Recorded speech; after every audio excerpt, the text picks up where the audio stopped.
হৃদয় গহীনে আমি তোমারি গোলাম গো অন্য কারো না আলিমুল গায়ব তুমি মালিক রব্বানা আল্লাহু আল্লাহু আল্লাহু আল্লাহু আল্লাহু আল্লাহু আল্লাহু আল্লাহ আল্লাহু আল্লাহু আল্লাহু আল্লাহ তোমারি রহম ছাড়া বাঁচা বড় দায় প্রতিদিনে প্রতিক্ষণে জড়িয়ে রাখো গো আমায় তোমারি রহম ছাড়া বাঁচা বড় দায় প্রতিদিনে প্রতিক্ষণে জড়িয়ে রাখো গো আমায় শত শত ভুল মাফ করে দাও শত শত ভুল মাফ করে দাও জানা কি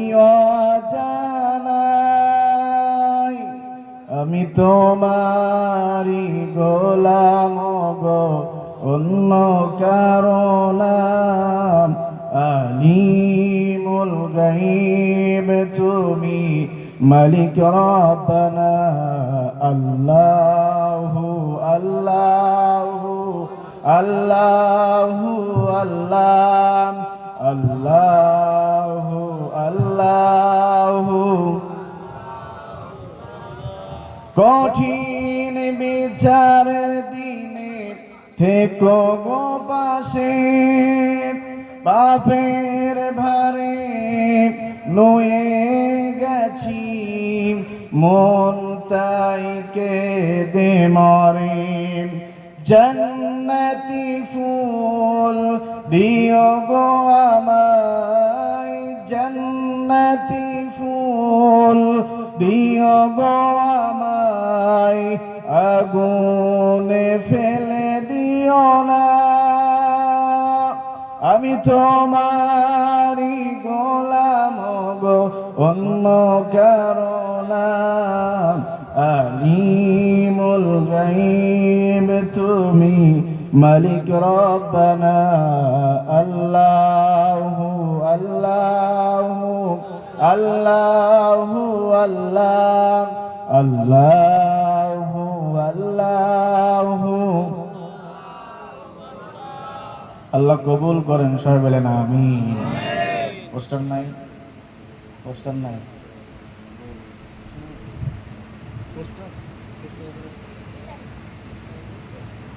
বাগডাঙ্গা জামে মসজিদ পরিচালনায় 2 দিন ব্যাপী বিরাট ধর্মীয় জলসা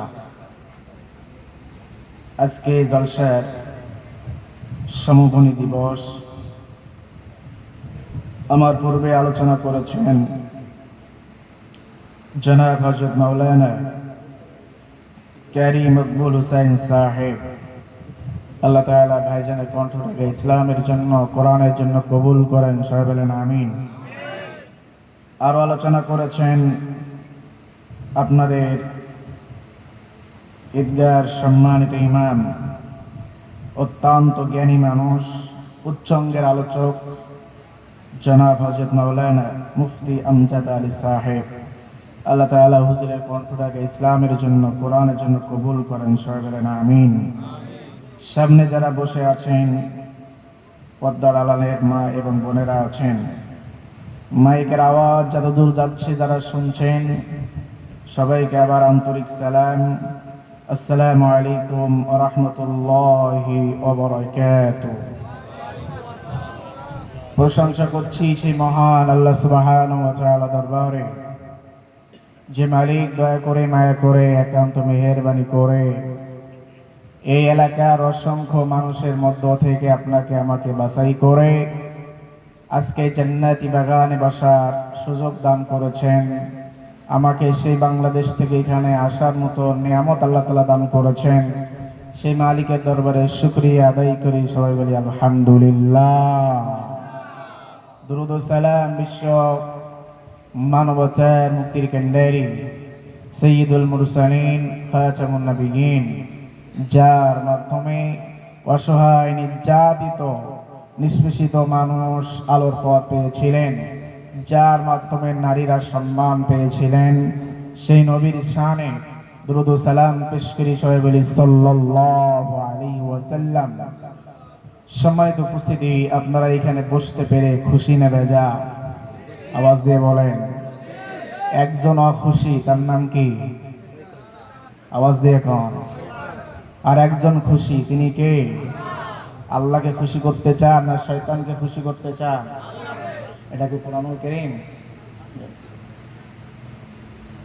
আমরা কি আল্লাহকে খুশি করতে চাই না শয়তানকে খুশি করতে চাই?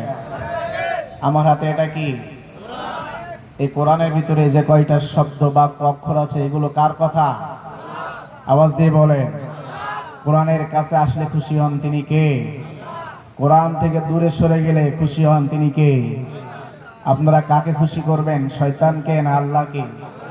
এখন কারা কারা কোরআনের কাছে আসতে চান? সামনে জায়গা ফাঁকা, যে জায়গাগুলো আছে, যারা আল্লাহকে খুশি করতে চায় তারা সামনের জায়গাগুলো ভরাট করে বসবে। পিছনের ভাইরা সামনে চলে আসেন।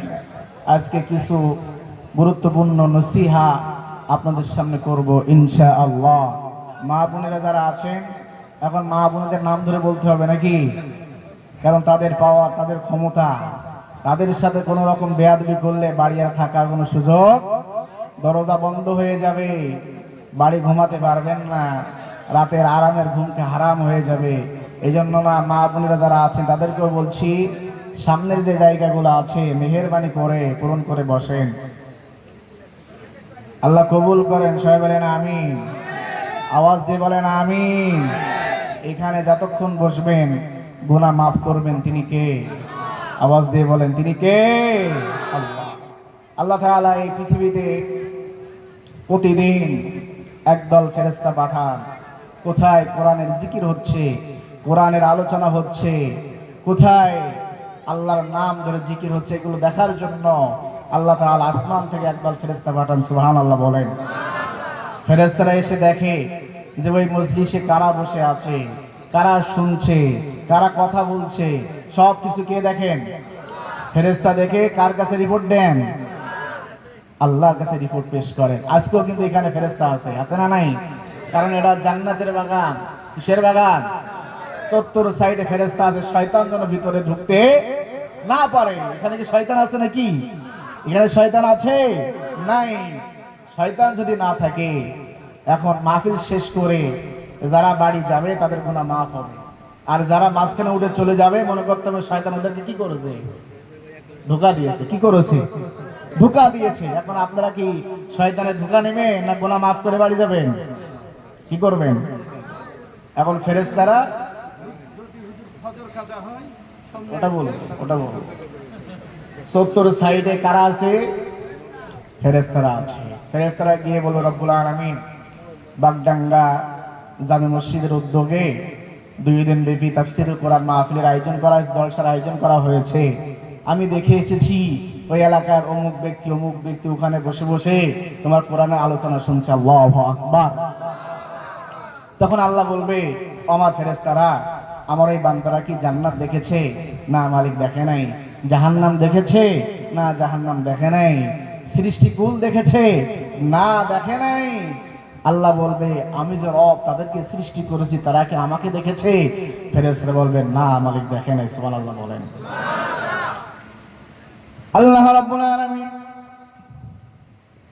যখন বলবেন, আমার ফেরেশতারা, আমার যে সমস্ত বান্দারা ওখানে বসে কোরআনের আলোচনা শুনছে, তারা তো জান্নাত দেখে নাই, জাহান্নাম দেখে নাই, সৃষ্টিকুল দেখে নাই, জাহান্নামের আগুন দেখে নাই, আমি রব আমাকে দেখে নাই আমার ভালোবাসা অর্জনের জন্য জান্নাতের আশায় আমার যে সমস্ত বান্দারা ওখানে বসে কোরআনের আলোচনা শুনছে, ও আমার ফেরেশতারা তোমরা সাক্ষী থাকো, আমার ওই বান্দার সমস্ত গুনাহগুলো আমি আল্লাহ মাফ করে দিলাম। আল্লাহ আস্তে কন। শুধু তাই নয়,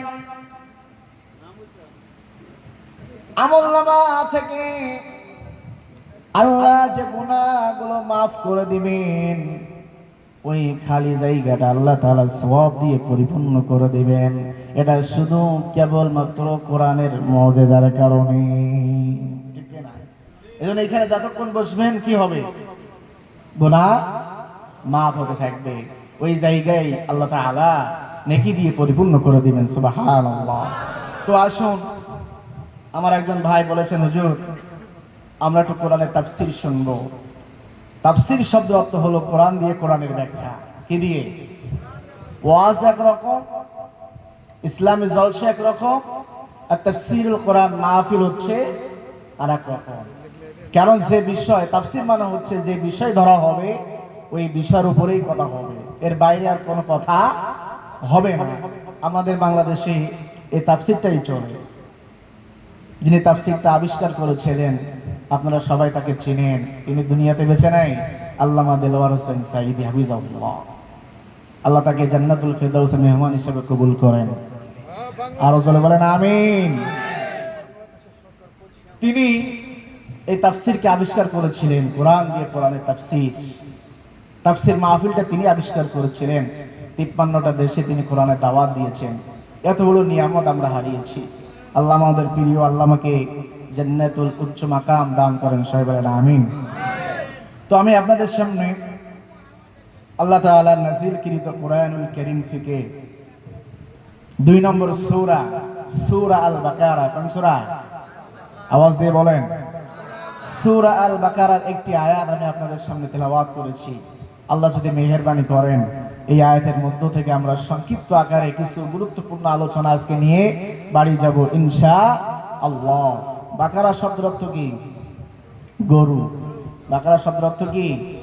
গরু। আর ফাতিহা শব্দের অর্থ হলো শুরু। ফাতিহা শব্দের অর্থ কি? শুরু। আল্লাহ কোরআন শুরু করেছেন ফাতিহা দিয়ে, আর 2 নম্বর সূরাটা দিয়েছেন গরু, আর সর্বশেষ যে সূরাটা দিয়েছেন নাস মানে হলো মানুষ। অর্থাৎ তাফসীরকারকরা বলেছেন শুরু করবে যারা গরু মার্কা লোক। শুরু করবে কারা? যারা গরু মার্কা লোক, চরিত্র ভালো না। যদি চরিত্র ভালো করতে চায় কোরআন পড়া লাগবে, ঠিক কি না? এজন্য আল্লাহ বলেছেন ফাতিহা মানে শুরু। পড়বে কারা?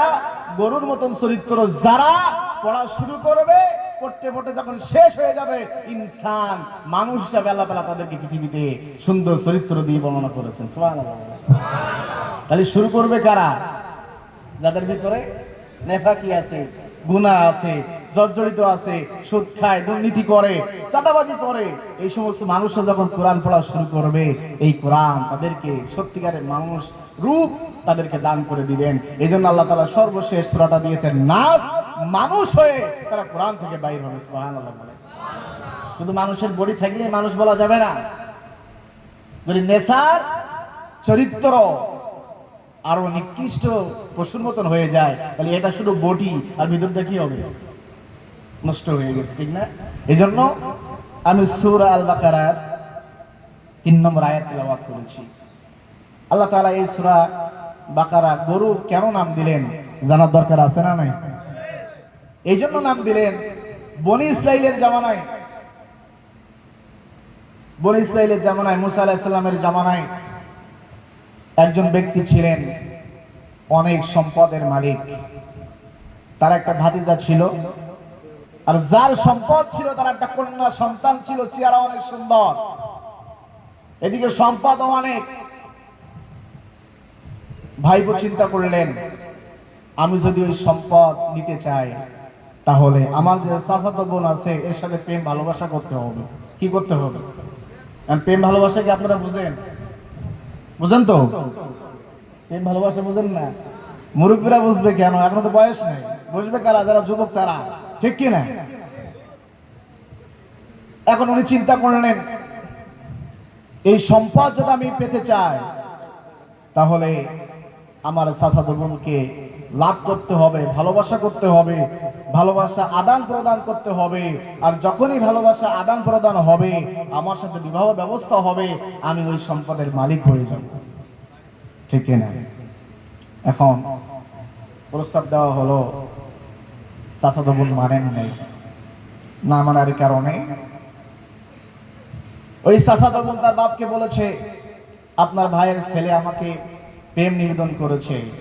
তিনি অস্বীকার করলেন। তখন ওই ভাইপো চিন্তা করলেন যে চাচা যতদিন বেঁচে থাকবে সম্পদ আমি পাবো না। এই জন্য চাচাকে তিনি মেরে দিলেন, অন্ধকার রাতে মেরে দিলেন। মেরে দেওয়ার পরে ওই যুবক ছেলে তার চাচার লাশটা অন্য গোত্রের কাছে রেখে আসলেন। রেখে আসার পরে যখন সকাল হয়ে গেল, মানুষের ভিতর হট্টগোল বেঁধে গেছে, কে একে মেরেছে কেউ তো জানে না। জানেন কে? আওয়াজ দিয়ে বলেন, জানেন কে? আল্লাহ জানেন।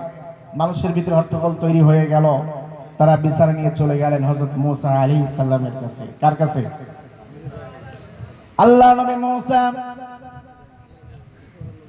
তার কাছে বিচার দেওয়া হলো। আমাদের গোত্রের সামনে একটা লাশ পাওয়া গেছে, কে মেরেছে কেউ জানে না। আপনাকে সমাধান করতে হবে কে কি মেরেছে। মুসা আলাইহিস সালাম জানেন না কে তাকে মেরেছে।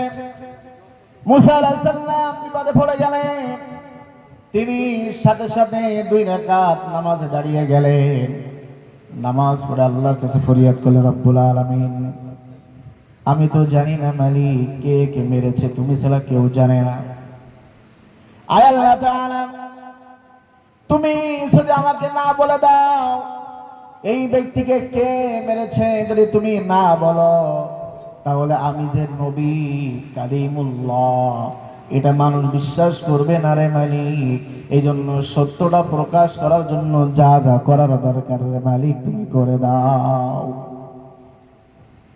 আল্লাহ রাব্বুল আলামিন দোয়া কবুল করে নিলেন। আল্লাহ মুসাকে ডাকলেন, ও মুসা, চিন্তা করার কোনো কারণ নাই, পেরেশানির ভিতরে পড়ার কোনো কারণ নাই। তুমি ওই সমস্ত গোত্রের মানুষদেরকে ডাক দাও আর বলো তারা যেন একটি গরু কুরবানি করে, গরু জবাই করে। সুবহানাল্লাহ। কি জবাই করে? কারণ সেই জামানার মানুষ গরুকে পূজা করত, গরুর সামনে সাজদা করত। ওই গোত্রের মানুষদেরকে আল্লাহ বললেন, তুমি তাদেরকে বলো গরুটা জবাই করতে, কুরবানি করতে। এখন যারা পূজা করে তারা কি জীবনেই গরুটা জবাই করবে? কথা কয় না, জবাই করবে না। তখন ওই গোত্রের মানুষরা চিন্তা করলেন, মুসা গরুটা জবাই করতে বলে, এই গরু জবাই করার হাত থেকে আমাদেরকে বাঁচতে হবে। এই জন্য তারা মুসার কাছে প্রশ্ন করলেন, ও মুসা, গরুর বয়সটা কেমন হবে, চেহারা কেমন হবে, গরুর সকল বডির স্ট্রাকচার কি হবে, এগুলো আমাদেরকে বলে দাও।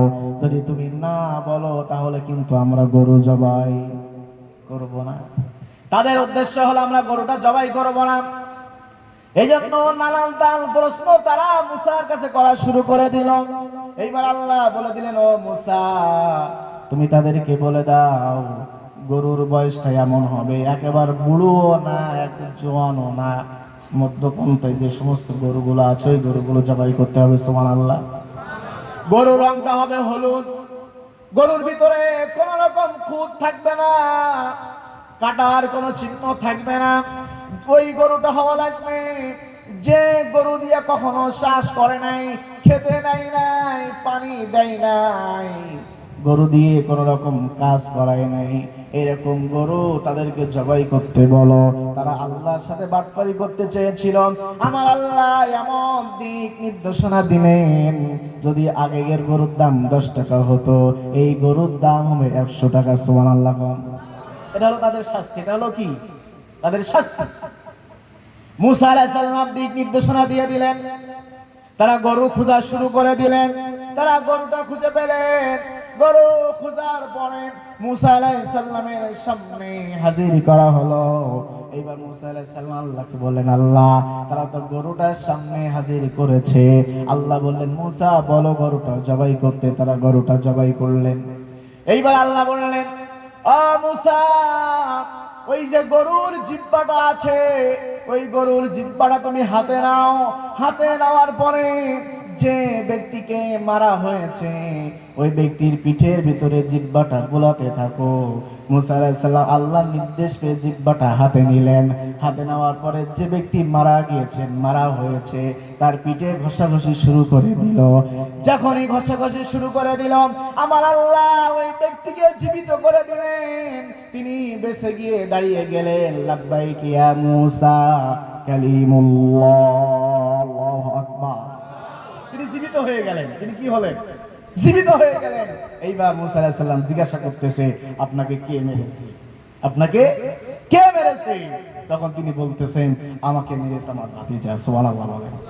এই ঘটনা আল্লাহ রাব্বুল আলামিন বিশ্ব নবী জনাব মুহাম্মদুর রাসূলুল্লাহ সাল্লাল্লাহু আলাইহি ওয়াসাল্লামের কাছে বর্ণনা করেছেন সূরা বাকারার ভিতরে। এইজন্য আল্লাহ এই সূরাটার নাম দিয়েছেন সূরাতুল বাকারা। গরু মার্কা সূরা, গাবী সূরা। এই সূরার নাম দিলেন তিনি কে? আল্লাহ। এখান থেকে এই সূরাটার নামকরণ করা হয়েছে। আল্লাহু আকবার বলেন। আসুন এই আয়াত আল্লাহ তাআলা কি বলেছেন? আল্লাহ রাব্বুল আলামিন বলেন, আল্লাযীনা ইউমিনুনা বিল গায়বি ওয়া ইউকিমুনাস সালাতা ওয়া মিম্মা রাযাকনাহুম ইউনফিকুন।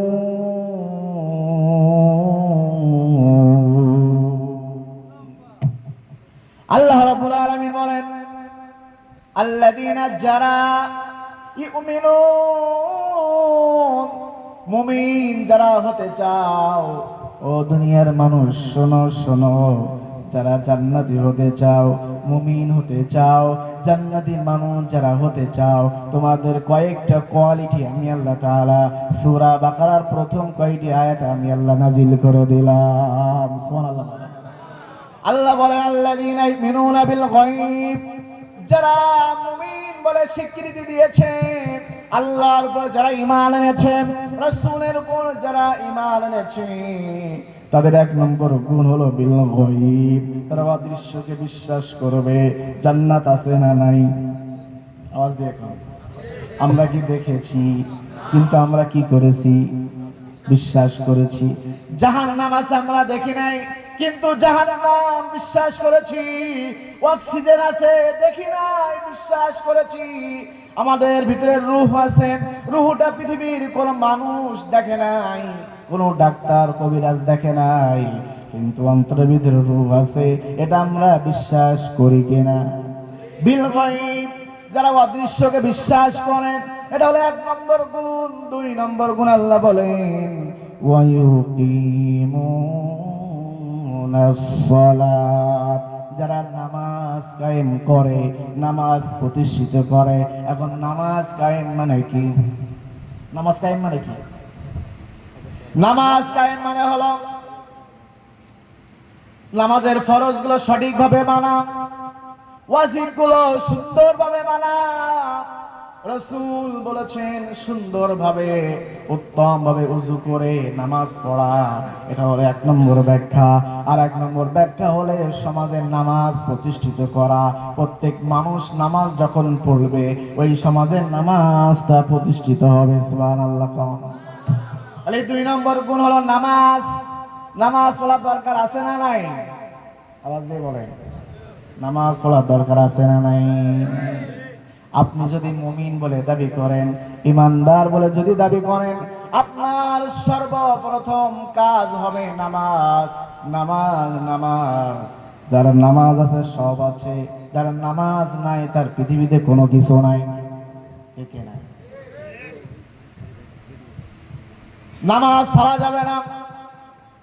আমরা নামাজ পড়ি কয়েকত, কিন্তু আল্লাহ দিয়েছিলেন কয়েকত? 50 কয়েকত। আল্লাহ রাব্বুল আলামিন এই পৃথিবীতে রোজার বিধান দিয়েছিলেন, হজের বিধান দিয়েছিলেন, যাকাতের বিধান দিয়েছিলেন, হালাল হারাম সকল বিধান নবী পৃথিবীতে থাকাকালীন দিয়েছিলেন। একমাত্র নামাজ কেবলমাত্র আরশে আজিমে আল্লাহ তাআলা বিশ্ব নবীকে ডেকে নিয়ে নামাজ উপহার দিয়েছিলেন। একমাত্র ইবাদত যেটা হলো কোথায় দিয়েছিল? সিদরাতুল মুনতাহায় নিয়ে আল্লাহ তাআলা বিশ্ব নবীকে মেহমান করে সিদরাতুল মুনতাহায় নিয়ে জান্নাত জাহান্নাম দেখার পরে আল্লাহর সাথে কথা বলার পরে আল্লাহর নামাজটা বিশ্ব নবী তার উম্মতের জন্য উপহার হিসেবে আল্লাহ তাআলা ফরজ করে দিয়েছেন। সুবহানাল্লাহ।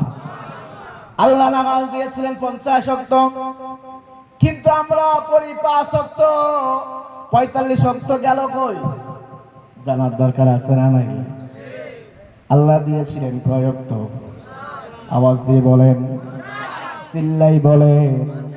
এই তো কিছুদিন আগে আপনাদের নির্বাচন হয়েছে, হয় নাই? মিছিল হয় নাই? হ্যাঁ, আমার নেতার চরিত্র ফুলের মতন পবিত্র, এইরকম মিছিল আমাদের সমাজে আছে না? না, ওই জায়গায় বলা লাগে না জোরে বলো, কিন্তু জলসায় আসলে বলা লাগে জোরে বলো। কারণ ওই রাস্তায় মিছিল করলে মিছিলের পরে যখন গলাটা ভেঙে যায়, নেতার সামনে গিয়ে যখন দাঁড়ায়, নেতা তখন বোঝে কর্মীর গলার অবস্থা দেখে, এই জন্য 1 কাপ চা দেয়, তা না হলে 100 রুপি দেয়, এর বেশি কি কিছু দেয়? কথা হয় না। তাহলে 1 কাপ চায়ের জন্য 100 রুপির জন্য আল্লাহর দেওয়া কণ্ঠটা আপনি ভেঙে ফেললেন। আর আল্লাহ তাআলা এতগুলো নিয়ামত আপনাকে দিয়েছেন, যে কণ্ঠ দিয়ে আপনি মিছিল করেন, এই কণ্ঠটা আপনার নেতা দেয় নাই, দিয়েছেন কে? আওয়াজ দিয়ে সেই জায়গায় জয় বলার দরকার আছে না নাই? আল্লাহ বিশ্ব নবীর কাছে 50 ওয়াক্ত নামাজ ফরজ করেছেন। এই 50 ওয়াক্ত নামাজ নিয়ে আল্লাহর নবী রওনা দিয়েছেন ষষ্ঠ আসমানে মুসা কালিমুল্লাহর সাথে দেখা। কার সাথে? মুসা কালিমুল্লাহ। এখন মুসা আলাইহিস সালাম সব সময় চিন্তা করতেন আল্লাহ মুহাম্মদকে কি দিয়েছে, কি দিয়েছে, কি মুজিজা দিয়েছে, কত নিয়ামত বিশ্ব নবীকে আল্লাহ দিয়েছেন। আমাদের সম্মানও কিন্তু আল্লাহ কম দেয় নাই। হাসরের ময়দানে জান্নাতি মানুষের লাইন হবে 120টা। কয়টা? আওয়াজ দিয়ে বলেন। সমস্ত মানুষের জান্নাতি লাইন হবে 120টা, কিন্তু উম্মতে মুহাম্মাদির লাইন হবে 80টা। সুবহানাল্লাহ বলতে মনে চাইলো না। মোট জান্নাতি লাইন হবে 120টা, তার ভিতরে উম্মতে মুহাম্মাদির লাইন হবে 80টা। আর আসতে বলেন সুবহানাল্লাহ। তাহলে বাকি থাকে কয়টা? এই 40টা হবে অন্য অন্য নবী রাসূলদের। এখন বেশি কাদের? বেশি কাদের? হাত উঁচা করেন, সবাই হাত উঁচা করেন। তাফসীর বুঝতে হবে, হাত উঁচা করেন, বলেন বেশি আমাদের, বলেন বেশি আমাদের। কারণ আমরা কার নবীর উম্মত? মুহাম্মদুর রাসূলুল্লাহ সাল্লাল্লাহু। যে নবীর উম্মত অন্য অন্য নবী রাসূলরা ওই নবীর উম্মত হওয়ার জন্য আল্লাহর কাছে দোয়া করেছিলেন, ঠিক না? যেমন ঈসা রূহুল্লাহ, তিনি আল্লাহর কাছে দোয়া করেছেন, আল্লাহ আমি নবী হতে চাই না, আমি শেষ নবী মুহাম্মদ রাসূলুল্লাহ সাল্লাল্লাহু আলাইহি ওয়াসাল্লামের উম্মত হতে চাই। আমি তো একবার আবেদন করি নাই যে আল্লাহ মুহাম্মাদের উম্মত বানাও, একবারও কি আবেদন করেছি? কিন্তু আল্লাহ দয়া করে মায়া করে এমন একজন নবীর উম্মত আমাদেরকে হওয়ার সুযোগ করে দিয়েছেন যে তিনি সর্বপ্রথম জান্নাতে যাবেন আর তার উম্মতেরাই সর্বপ্রথম জান্নাতে যাবেন। হযরত মুসা আলাইহিস সালাম বিশ্ব নবীকে ডাক দিলেন, রাসূল একটু এদিকে আসেন। কোথায়? ষষ্ঠ আসমানে। কোথায়? আসমান কয়টা? 7টা, কিন্তু 6 নম্বরে কে আছে? মুসা কালিমুল্লাহ। আর 7 নম্বর আছে মুসলিম জাতির পিতা, নাম কি? হযরত ইব্রাহিম আলাইহিস সালাম, ঠিক কি না? বিশ্বনবী 50 ওয়াক্ত নামাজ নিয়ে রওনা দিয়েছেন। ষষ্ঠ আসমানে মুসা আলাইহিস সালামের সাথে সাক্ষাৎ হয়ে গেল। আল্লাহ নবী মূসা বিশ্ব নবীকে ডেকে বললেন, রাসূল, আল্লাহ আপনাকে কি উপহার দিলেন? আপনার উম্মতের জন্য আল্লাহ কি উপহার দিলেন? বিশ্ব নবী বললেন, আমার উম্মতের জন্য আমার মালিক আল্লাহ 50 ওয়াক্ত নামাজ ফরজ করেছেন। এই কথা যখন আল্লাহর নবী বললেন, মূসা আলাইহিস সালাম বললেন, এই 50 ওয়াক্ত নামাজ আপনার উম্মতরা পড়তে পারবে না, কষ্ট হয়ে যাবে। আপনি যান, চলে যান, আল্লাহর কাছ থেকে কমানোর ব্যবস্থা করেন। মূসার কথা শুনে আপনার আমার নবী বিশ্ব নবী আল্লাহর কাছে চলে গেলেন। আল্লাহ, এই 50 ওয়াক্ত নামাজ আমার উম্মতরা পড়তে পারবে না রে মালিক, আপনি একটু কমানোর ব্যবস্থা করে দেন। আমার আল্লাহ 5 ওয়াক্ত কমালেন, থাকে কয় ওয়াক্ত? আওয়াজ দিয়ে কোন? 45 ওয়াক্ত। 50 থেকে 5 কমালো, থাকে কয়ত? কত? এই 45 ওয়াক্ত নামাজ নিয়ে বিশ্ব নবী আবার রওনা দিলেন। মূসা আলাইহিস সালাম বললেন, ইয়া রাসূলুল্লাহ, ইয়া হাবিবাল্লাহ, খবর কি বলেন? কয় ওয়াক্ত কমানো হলো? আল্লাহ নবী বললেন, 5 ওয়াক্ত কমিয়েছে। মূসা বললেন, এই 45 ওয়াক্ত নামাজ আপনার উম্মতেরা পড়তে পারবে না, কষ্ট হয়ে যাবে। আপনি যান, আবার যান, আল্লাহর কাছ থেকে কমানোর ব্যবস্থা করেন। বিশ্ব নবী আবার গেলেন, আল্লাহ আবার কমালেন। আবার মূসার সাথে সাক্ষাৎ হয়ে গেল, আবার মূসা আলাইহিস সালাম পাঠালেন। এই করতে করতে যখন আল্লাহ 5 ওয়াক্ত নামাজ দিলেন, 45 ওয়াক্ত মাফ করে দিলেন। এইবার মূসা বললেন, ইয়া রাসূলুল্লাহ, ইয়া হাবিবাল্লাহ, কয় ওয়াক্ত কমানো হলো? আল্লাহর নবী বললেন, 50 ওয়াক্তের জায়গায় আমার আল্লাহ 5 ওয়াক্ত দিয়েছেন। এইবার মূসা বলতেছে, ইয়া রাসূলুল্লাহ, এই 5 ওয়াক্ত নামাজ আপনার উম্মতরা পড়ার সময় পাবে না, কষ্ট হয়ে যাবে। তারা চার দোকানে বসে টেলিভিশন দেখার সময় থাকবে, আপনার উম্মতেরা কিরাম খেলবে, তাস খেলবে, গানের মঞ্চে ঘন্টার পর ঘন্টা বসে গান শুনতে পাবে, সময় পাবে। চার দোকানে চা খাবে, গল্প গুজব করার সময় পাবে, টেলিভিশন দেখার সময় পাবে। মহিলারা স্টার জলসা নিয়ে পড়ে থাকবে, বিভিন্ন মানুষের সমালোচনা করার সময় পাবে। কিন্তু 5 ওয়াক্ত নামাজ পড়ার সময় আপনার উম্মতের থাকবে না। কথা কয় না? মূসা কি ভুল বলেছে? ভুল বলেছে। আজকে চার দোকানে বসে টেলিভিশন দেখার সময় আমাদের আছে না নাই? আওয়াজ দিয়ে বলেন। বিভিন্ন সিনেমা হলে 3-4 ঘন্টা বসে সিনেমা দেখার সময় আমাদের আছে, তাস খেলার সময় আমাদের আছে, কিরাম খেলার সময় আমাদের আছে। মহিলারা ঘন্টার পর ঘন্টা বসে স্টার জলসা দেখে, তাফসীর মাহফিলে বসে এবং গান শুনে মানুষের সমালোচনা করার সময় পাবে, ঠিক কিনা?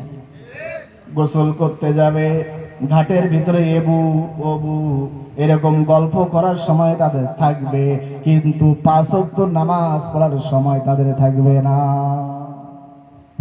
ঠিক কিনা? মূসা আলাইহিস সালাম বললেন, ইয়া রাসূলুল্লাহ, ইয়া হাবিবাল্লাহ, এই 5 ওয়াক্ত নামাজ আপনার উম্মতরা পড়ার সময় পাবে না, পাবে না। আপনি যান, আবার যান, নামাজটা কমানোর ব্যবস্থা করেন। এইবার বিশ্বনবী বললেন, আমার শরম করে, লজ্জা করে, আল্লাহ দিয়েছিলেন 50 ওয়াক্ত, কিন্তু আমি কমাতে কমাতে 5 ওয়াক্ত নিয়েছি। এরপরও আপনি বলতেছেন যান যান কমান। আমার শরম করে, লজ্জা করে, আমি আর মালিকের সামনে যেতে পারবো না। লজ্জার একটা বিষয় আছে না? দিয়েছিলেন কয় ওয়াক্ত? এখন দিয়েছেন কত? এরপরও মূসা কি কয়? সময় পাবে না। কি পাবে না? হাত নাড়ান, বলেন সময় পাবে না। সময় পাবজি খেলতে পাবে যুবক ভাইরা, ওই সময় পাবে, ঠিক না? চ্যাট করার সময় পাবে, ঠিক না? সারা রাত লেপের তলে কার সাথে চ্যাট করে, আরে তোমাকে না দেখলে কত কিছু হয়ে যাবে, কি যে হয়ে যাবে, কি যে করে ফেলে দিব, এরকম সময় পাবে, কিন্তু নামাজ পড়ার সময়। কি আপনারা রাগ করতেছেন আমার উপরে? রাগ করতেছেন? কয়েকটা গুণের ভিতরে একটা গুণ কিন্তু ধরেছে, কি? নামাজ। এরপর আরো কয়েকটা আছে, শুনে বাড়ি যাব ইনশাআল্লাহ। বিশ্বনবী বলেন, আমার শরম করে, লজ্জা করে, এ সব কিছু কে দেখতেছে? আওয়াজ দিয়ে কোন? ষষ্ঠ আসমানে যা ঘুরতেছে, মুসা যা বলতেছে, আর আল্লাহ নবী যা বলতেছে, এমন আল্লাহ শুনছে না নাকি? আল্লাহ শুনছে? আল্লাহ শুনছেন? আল্লাহ দেখেন? আল্লাহ সবকিছু বোঝেন? অন্তরের খবর কে রাখেন? আল্লাহ। বিশ্বনবী যখন বলেন, আমার শরম করে, লজ্জা করে, আমার মালিক আল্লাহ ডাক দিয়ে বলেন, নবী গো, ও নবী শোনো, আমি তো 50 ওয়াক্ত নামাজ দিয়েছিলাম, কিন্তু আপনার কনসেশনের দাবিতে কমাতে কমাতে আমি 5 ওয়াক্ত দিয়েছি, কিন্তু আমি বলেছি 50 ওয়াক্তর কথা। সুবহানাল্লাহ। হে নবী, আপনি দুনিয়াতে চলে যান, আপনি আপনার উম্মতের সামনে নসিহত করুন, ওয়াজ করুন, আমার যে সমস্ত বান্দারা যথা সময় সঠিকভাবে 5 ওয়াক্ত নামাজ জামাতের সহিত আদায় করবে, আমি মালিক তাদের আমল নামায় 50 ওয়াক্ত নামাজের সওয়াব লিখে দিব। 5 ওয়াক্ত পড়লে কয় ওয়াক্ত? আওয়াজ দিয়ে কান। 50 ওয়াক্ত। এখন মুসা কি খারাপ কথা বলেছিল? সময় পাবে? আছে না এরকম? আপনাদের এলাকায় আছে তো এরকম? চার দোকানে বসে ঘন্টার পর ঘন্টা সমালোচনা, মানে 4 দোকানটা হলো সংসদ ভবনের মতন হয়ে গেছে। সংসদ ভবন যেখানে তর্ক বিতর্ক হয়, ঠিক কিনা? এই জন্য আল্লাহ বললেন, আল্লাযীনা ইউমিনুনা বিল গায়ব, যারা মুমিন হতে চাও অদৃশ্য ব্যক্তির প্রতি ঈমান আনতে হবে, ওয়া ইউকিমুস সালাত, সালাত কায়েম করতে হবে। এখন কিয়ামতের ময়দানে আল্লাহ রাব্বুল আলামিন সর্বপ্রথম বান্দাদের নামাজের হিসাব নেবেন। কিসের হিসাব? আওয়াজ দিয়ে বলেন, আওয়াজ দিয়ে বলেন। নামাজের হিসাব নেবেন। আর নামাজ না পড়লে আল্লাহ একটা জাহান্নামের ব্যবস্থা করেছেন, সেই জাহান্নামের দরজার নাম হলো সাকার। নাম কি? আওয়াজ দিয়ে বলেন। আল্লাহ কুরআনুল কারীমের ভিতরে সূরা আল মুদ্দাসসিরের 41 নম্বর আয়াত থেকে আল্লাহ আলোচনা করেছেন, ফি জান্নাতি ইয়াতাসাআলুন, হাসরের ময়দানে মানুষের হিসাব নিকাশ শেষ করার পরে এক শ্রেণীর মানুষের আমলনামা ডান হাতে দেওয়া হবে, তাদের স্থান হবে জান্নাতে। আর এক শ্রেণীর মানুষের আমলনামা দেওয়া হবে বাম হাতে, তাদের স্থান কোথায়? আওয়াজ দিয়ে বলেন, জাহান্নামে। ফি জান্নাতি ইয়াতাসাআলুন, মানুষ যখন জান্নাতে যাবে, আপনারা যারা 5 ওয়াক্ত নামাজ জামাতে আদায় করেন, অনেক মানুষ নিয়ত করেছেন, রে আল্লাহ, যদি জান্নাতে যেতে চাই, আমার মসজিদের ইমাম সাহেবের সাথে আল্লাহ আমি জান্নাতে থাকতে চাই, এরকম মনের বাসনা আমাদের আছে না নাই? এই তো আপনাদের ইমামই তো। অনেক মানুষের নিয়ত থাকে, আল্লাহ আমি জান্নাতে যেতে চাই, এই জন্য 5 ওয়াক্ত নামাজ আমার ইমাম সাহেবের পিছনে আদায় করি। আল্লাহ যদি জান্নাতে দাও, আমার ইমাম সাহেবের সাথে জান্নাতে দিয়ে দাও। এখন আল্লাহ দোয়া কবুল করেছেন, ধরেন আপনিও জান্নাতে গিয়েছেন, আপনার ইমামও জান্নাতে গিয়েছেন। সুবহানাল্লাহ। জান্নাতে যাওয়ার পরে আমার ইমাম, আপনার ইমাম সাহেব জান্নাতে সুপার উপরে বসে আছে। এখন আপনি গিয়ে দেখলেন আপনার ইমাম জান্নাতে সুপার উপরে বসে আছে, আপনি তাড়াতাড়ি গিয়ে হালাল সাহালান বলবেন, আর বলবেন, হুজুর আমি আল্লাহর কাছে দোয়া করেছিলাম, আল্লাহ যেন আপনার সাথে আমার জান্নাতের ব্যবস্থা করে দেয়। আমার আল্লাহ দোয়া কবুল করে নিয়েছেন, আসেন। অনেকদিন অনেক কথাবার্তা বলতে পারি নাই, মনের ভিতরে অনেক গল্প জমে আছে। আজকে জান্নাতের ভিতরে বসে আপনিও সুপায় বসবেন, আমিও সুপায় বসবো। আল্লাহ জান্নাতের ফল দিবেন, নিয়ামত দিবেন, এই নিয়ামত খাবো, দুজন খোশ গল্প করব। অনেক গল্প আমাদের ভিতরে জমে আছে। দুজন যখন গল্প করা শুরু করবেন, হঠাৎ করে জাহান্নামের দিকে নজর চলে যাবেন হুজুরের। হুজুর দেখবেন আমাদের এলাকার সব থেকে প্রভাবশালী ব্যক্তি, অর্থর কষ্ট নাই, গাড়ি আছে, বাড়ি আছে, ক্ষমতা আছে, পাওয়ার আছে, আরামে ঘুমায়, 3 বেলা ভালো খানা খায়। এরকম একজন মানুষ জাহান্নামের আগুনে জ্বলতেছে। কোথায়? কে দেখতেছে? কে দেখতেছে? এটা কিন্তু উদাহরণ দিচ্ছি আলোচনা বোঝানোর জন্য। কে দেখতেছে? ইমাম সাহেব সুবাই বসে দেখতেছে। আমাদের এলাকার বল্টু, বল্টু নামে কেউ আছে নাই? সেজন্য মাইন্ড করে না। আমাদের এলাকার বল্টু সব থেকে প্রভাবশালী ব্যক্তি। টাকার অভাব নাই, বাড়ির অভাব নাই, নারীর অভাব নাই, ক্ষমতার অভাব নাই, পালঙ্গের উপরে ঘুমায়, ঘরের ভিতরে এসি আছে, দামি দামি গাড়িতে চলাচল করে। আজকে সেই মানুষটা জাহান্নামে জ্বলতেছে। এখন ইমাম সাহেব যখন এটা দেখবেন, দেখার পরে ওই যে মুসল্লি ইমাম সাহেবের সাথে গল্প করতেছেন, এইবার ইমাম সাহেব জিজ্ঞাসা করবেন, ভাই আপনি তাকাইয়া দেখেন জাহান্নামের দিকে, আমাদের এলাকার সব থেকে প্রভাবশালী ব্যক্তি জাহান্নামে জ্বলতেছে, এর কারণটা কি আপনি জানেন? মুসল্লি বলবে, হুজুর আমি জানি না। ওই ব্যক্তি কেন জাহান্নামে জ্বলে আমি তো জানি না। ওই মুসল্লি এবার হুজুরের কাছে প্রশ্ন করবেন, হুজুর আপনি তো এলাকার খোঁজ খবর রাখেন, আপনি আমাদের নেতা ছিলেন, ইমাম মানে কি? ইমাম মানে কি? এখন ইমাম মানে হলো চাকর। ইমাম মানে কি? এখন আমাদের সমাজ হয়েছে চাকর। কি হয়েছে? এখন মসজিদের সভাপতি বলে, হুজুর এখানে ময়লা কেন, বাথরুম ঘাট পরিষ্কার করা হয় নাই কেন?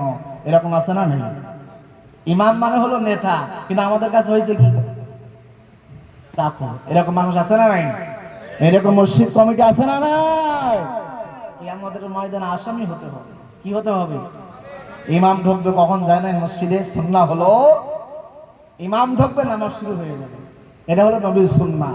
ইমাম ঢুকবে, কি শুরু হবে? আল্লাহর নবী মসজিদে নববীতে ঢুকতেন, এদিকে বিলাল তাকবীর দেওয়া শুরু করতেন, আল্লাহু আকবার। কে তাকবীর দিতেন? বিলাল। হাবশি গোলাম, কালো চেহারা ভালো নাই, সময় পেলে বিলালের কাহিনী একটু বলে যাব ইনশাআল্লাহ। এখন মুসল্লি জিজ্ঞাসা করতেছে, হুজুর আপনি কি জানেন ওই এলাকার সব থেকে প্রভাবশালী ব্যক্তি বল্টু কেন জাহান্নামে জ্বলতেছে? আপনি কি জানেন? আর ইমাম সাহেব বলতেছে, আমিও তো জানি না, আমিও তো জানি না।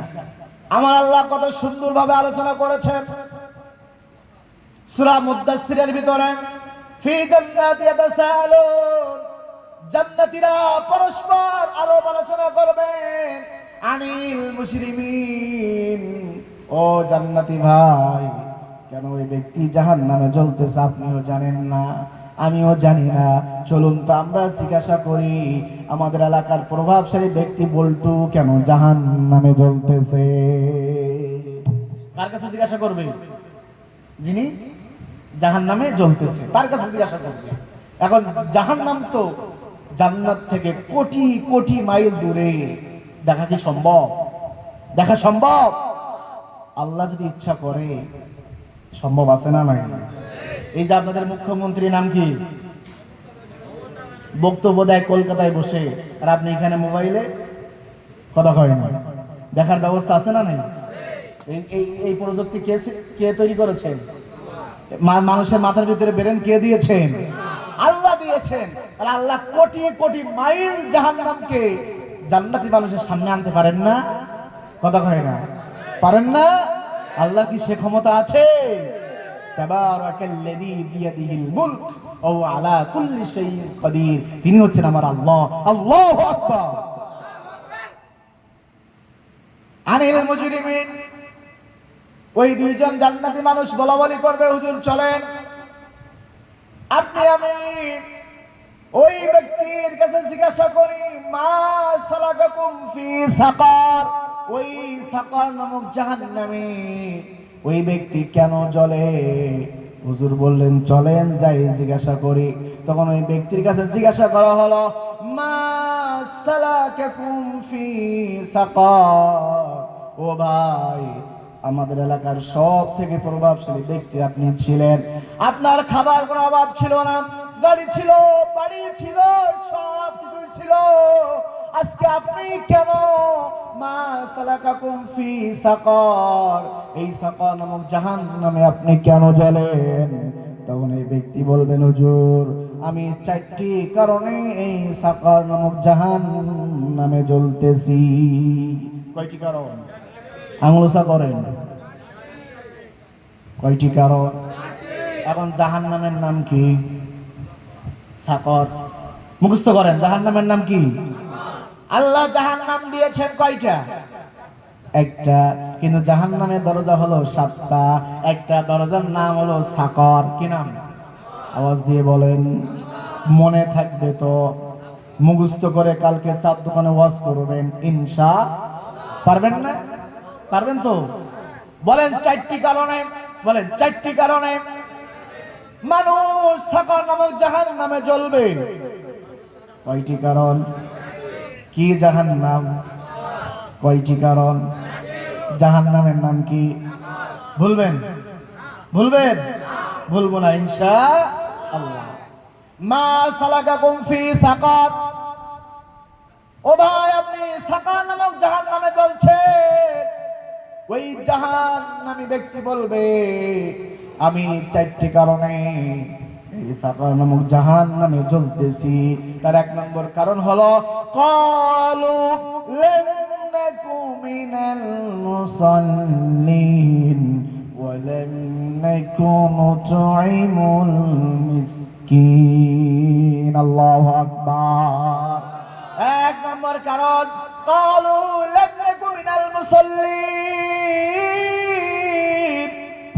পৃথিবীতে আমার অর্থ ছিল, সম্পদ ছিল, গাড়ি ছিল, বাড়ি ছিল, নারী ছিল, সুখ শান্তি সব ছিল, পালঙ্গের উপরে ঘুমাতাম, এই গরমের সময় এসির ভিতরে ঘুমাতাম, কিন্তু আমি এক জায়গায় জীবনে যাই নাই। ক্বালু লাম নাকু মিনাল মুসাল্লিন। আমি নামাজি ছিলাম না, নামাজি ছিলাম না, যার কারণে আল্লাহ আজকে আমাকে সাকার নামক জাহান্নামে দিয়ে জ্বালাচ্ছে। 1 নম্বর কারণ কি? আওয়াজ দিয়ে কোন, চিল্লাই বলেন। খালি সাকার নামক জাহান্নামে জ্বলার 1 নম্বর কারণ কি? আরো জোরে। খালি কালকে 4 দোকানে ওয়াজ হবে কি? হ্যাঁ, 4টি কারণে মানুষ সাকার নামক জাহান্নামে জ্বলবে। কয়টি? মা বোনেরা যারা আছেন, ও বউ শোনো, এইরকম ভাবে বলবেন, ও বউ শোনো, বসো। কালকে ওয়াজ জলসায় গিয়েছিলাম, কিন্তু একটা ওয়াজ মুখস্থ করেছি, সাকার নামক জাহান্নামে কারা জ্বলবে, সেটা হলো 4টি কারণ। 4টা গুণ যাদের ভিতরে থাকবে তারা সাকার নামক জাহান্নামে জ্বলবে। মা বোনেরা, স্টার জলসার গল্প করবেন না, মানুষের সমালোচনা, কার স্বামী কি করলো, কি কিনে দিল, কি লাগবে, এই গল্প করবেন না। এই ওয়াজটা কালকে করবেন ইনশাআল্লাহ। ইনশাআল্লাহ। ক্বালু লাম নাকু মিনাল মুসাল্লিন। আমি নামাজি ছিলাম না, এই জন্য আল্লাহ তাআলা আমাকে সাকার নামক জাহান্নামে জ্বালাচ্ছেন। এদিকে আমি বলেছিলাম, কিয়ামতের ময়দানে সর্বপ্রথম আল্লাহ নামাজের হিসাবটা নিবেন। যার নামাজ থাকবে তার সমস্ত আমল ঠিক থাকবে, আর যার নামাজ থাকবে না, কোন আমল আল্লাহর দরবারে কবুল হবে। এখন কবরে প্রশ্ন কয়টা? আওয়াজ দিয়ে কোন, কবরে প্রশ্ন কয়টা? না, কবরে প্রশ্ন যারা ঈমানদার মুমিন, আল্লাহ তাদেরকে 5টা প্রশ্ন করবেন। কয়টা? 5টা। 3টা হলো মৌখিক। কয়টা? 4টা হলো মৌখিক, আর একটা হলো রিটেনও নয়, মৌখিকও নয়। সেই প্রশ্নটা হবে মস্তিষ্ক দিয়ে, কি দিয়ে? আর এই পরীক্ষাটা স্বয়ং আল্লাহ করবেন, কোন ফেরেশতা করবে না। খালি যারা জান্নাতি মানুষ হবে, ঈমানদার যারা হবে, মুমিন যারা হবে আমার আল্লাহ কবরে তাদেরকে 5টা প্রশ্নের ব্যবস্থা করেছেন। 4টা হবে মৌখিক, একটা হবে মৌখিকও নয়, রিটেনও নয়। স্বয়ং পরীক্ষা কে নিবেন? কি দিয়া? আরো জোরে। এখন এই যে মস্তিষ্ক যে পরীক্ষাটা, এই পরীক্ষাটা সর্বপ্রথম আল্লাহ মস্তিষ্ক দিয়ে আপনার নামে, আপনি নামাজি ছিলেন কিনা পৃথিবীতে, এইটা আল্লাহ মস্তিষ্ক দিয়ে পরীক্ষা করবেন। কেমনে? আপনি যখন মারা যাবেন, কবরের ভিতরে যখন মানুষ আপনাকে দাফন করে চলে আসবে, 2জন ফেরেশতা চলে এসে বলে, আল্লাহর বান্দা ওঠো, তোমার হিসাব নেওয়া শুরু হয়ে যাবে, ঠিক কিনা? 2জন ফেরেশতা এসে আপনাকে উঠাবেন। আপনি যদি জান্নাতি হন, আপনি কবরে বসে যাবেন। এমন সময় দেখবেন আপনার সামনে আল্লাহ এমন একটা ব্যবস্থা করে দিবেন, আপনি দেখবেন আপনার সূর্যটা ডুবে যাচ্ছে। কি সূর্য? ভাই চলে যাচ্ছেন? একটু বসেন, গুরুত্বপূর্ণ কথা, একটু বসে যান, বসে যান। এই প্রশ্নটা শুনে চলে যান। ভাই অনেক ইসলামিক জ্ঞান রাখে, আমাদের দেলোয়ার হোসেন সাইদির ভক্ত তিনি। বসে একটু বসে যান, 5টা প্রশ্ন কথা শুনে তারপর চলে যান। আপনি যখনই মারা যাবেন, কবরে যখন আপনাকে রাখা হবে, আমার আল্লাহ চা হবে, চা ওই কবরের ভিতরে আল্লাহ এমন ব্যবস্থা করবেন যে আপনার সূর্যটা ডুবে যাচ্ছে। কি সূর্য? এখন পৃথিবীতে যারা 5 ওয়াক্ত নামাজ পড়ে, জোহরের নামাজ আদায় করেছে, খানা পিনা শেষ করে ঘুমিয়ে গেছেন, এমন সময় আপনার ঘুমটা ভেঙেছে। আসরের আজানের সময় আপনার ঘুম ভাঙে নাই, নামাজের সময় আপনার ঘুম ভাঙে নাই, এমন সময় ঘুম ভেঙেছে যে আপনার সূর্যটা ডুবে যাচ্ছে। কি যারা 5 ওয়াক্ত নামাজ পড়ে, জোহরের নামাজ পড়ে খানা পিনা শেষ করে ঘুমিয়ে গেছে, আসরের সময় তার ঘুম ভাঙে নাই, এমন সময় ঘুম ভেঙেছে যে সময় সূর্যটা, তার আসরের নামাজটা এখনো পড়া, সূর্যটা কি হচ্ছে? সূর্যটা ডুবে যাচ্ছে। এখন ওই ব্যক্তিকে যদি তার স্ত্রী ডাকে, ডাক শুনবে? তার সন্তান ডাকে, ডাক শুনবে? না উজু করে নামাজটা আদায় করে নেবে? আওয়াজ দিয়ে বলেন। নামাজটা, কারণ সে কি দেখতেছে? আমার সূর্যটা ডুবে যাচ্ছে। সুনানে আবু দাউদের ভিতরে কত চমৎকার ভাবে বর্ণনা করেছে, কবরের ভিতরে ওই নামাজি ব্যক্তিকে যখন উঠানো হবে, আমার আল্লাহ মস্তিষ্ক দিয়ে পরীক্ষা করবেন ওই ব্যক্তি পৃথিবীতে নামাজি ছিলেন কিনা। ওই ব্যক্তি লক্ষ্য করবেন তার সূর্যটা ডুবে যাচ্ছে। ওই সময় ফেরেশতারা বলবেন, মান রব্বুকা, তোমার রবকে? তখন ওই ব্যক্তি বলবে, ও আল্লাহর ফেরেশতারা, শোনো, তোমাদের প্রশ্নের জবাব দেওয়ার সময় এখন নাই, আমার নামাজের সময় চলে যাচ্ছে, সূর্যটা ডুবে যাচ্ছে, আগে নামাজ, তারপরে তোমাদের প্রশ্নের জবাব। আল্লাহু আকবার। আগে নামাজ পড়বো, তারপরে কি করব? এখন ফেরেশতারা বলবে, আহলান সাহালান, ও আল্লাহর বান্দা, আল্লাহ যে মস্তিষ্ক দিয়ে তোমার পরীক্ষা নিয়েছিল, তুমি পাস। তুমি কি? আওয়াজ দিয়ে কোন। ওখানে আপনি কোনো কথা বলা লাগবে না, ঘুষ চলবে না, টাকা চলবে না, পাওয়ার চলবে না, মস্তিষ্ক দিয়ে পরীক্ষা হয়ে যাবে। আপনি যদি নামাজি হয়ে থাকেন, আপনার সর্বপ্রথম কাজ হবে প্রস্তুতি নেওয়া, কারণ আমার সূর্য ডুবে যায়, নামাজ পড়বো, তারপরে তোমাদের প্রশ্নের জবাব দিব। সুবহানাল্লাহ। ফেরেশতারা বলবে, আল্লাহর বান্দা, তুমি 1 নম্বর পরীক্ষায় পাস, আল্লাহ যে পরীক্ষা নিয়েছে তুমি পাস করে গেছো। এবার আমার আল্লাহ বলবেন, ও ফেরেশতারা, শোনো শোনো, আমি আমার বান্দার যে পরীক্ষা নিয়েছি মস্তিষ্ক দিয়ে, আমার বান্দা পাস করে গেছে। আমার বান্দার কাছে যদি কোনো প্রশ্ন থাকে তোমরা প্রশ্ন করো, আমার বান্দার জবাবটা আমি আল্লাহ সহজ করে দিব। এইবার ফেরেশতারা বলবে, মান রব্বুকা, তোমার রবকে? আল্লাহর বান্দা বলবে, আমার রব, আমার আল্লাহ, যিনি আমাকে সৃষ্টি করেছেন, তিনি হলো আমার রব। 2 নম্বর প্রশ্ন, মা দিনুকা, তোমার দিন কি ছিল? তখন আল্লাহর বান্দা বলবে ইসলাম। 3 নম্বর, মান নবিয়ুকা, তোমার নবী কে ছিল? তখন আল্লাহর বান্দা বলবে জনাব মুহাম্মদ রাসূলুল্লাহ সাল্লাল্লাহু আলাইহি ওয়াসাল্লাম ছিলেন আমার নবী। সুবহানাল্লাহ। খালি প্রশ্ন হলো কয়টা? একটা হলো মস্তিষ্ক, 3টা হলো মৌখিক, বাকি আছে কয়টা? মোট পরীক্ষা হবে 5টা, তাতে 4টা হয়ে গেছে। 4টায় প্রশ্ন যখন আপনি পাস করবেন, এইবার ফেরেশতাটাকে বলবে আল্লাহর গোলাম, ও গোলাম, এত সুন্দর প্রশ্নের জবাব তুমি কেমনে দিলে, কিভাবে দিলে একটু বলো। এখন আল্লাহর বান্দা বলবে আমি 5 ওয়াক্ত নামাজ পড়েছিলাম, কুরআন পড়েছিলাম, হাদিস পড়েছিলাম, এই জন্য আমার আল্লাহ 5টা প্রশ্নের অ্যান্সার আমার আল্লাহ সহজ করে দিয়েছে। এইবার আল্লাহ বলবেন ও ফেরেশতারা, আমার বান্দাকে ডিস্টার্ব করো না, আর কোনো প্রশ্ন করো না। আমার বান্দার কাছে যদি তোমাদের কোনো প্রশ্ন থাকে আমার কাছে করো, আমি মালিক আমার বান্দার প্রশ্নের জবাব দিব। শুধু তাই নয়, ও আমার ফেরেশতারা, যাও, চলে যাও, জান্নাতের বিছানা আমার বান্দার কবরের ভিতরে বিছিয়ে দাও, জান্নাতি পোশাক আমার বান্দাকে পরিয়ে দাও, আমার বান্দার চোখ যেন দূর যায়, কবরটা এমন প্রশস্ত করে দাও, আর আমার বান্দাকে জান্নাতে ঘুম পাড়িয়ে দাও। এইবার যারা জাহান্নামী হবে, যারা পৃথিবীতে নামাজ পড়ে নাই, দুনিয়াতে ক্বালু লাম নাকু মিনাল মুসাল্লিন, যারা নামাজ পড়ে নাই, এদের প্রশ্ন হবে 4টা। কয়টা? আরো জোরে, জোর হলো না, আরো জোরে।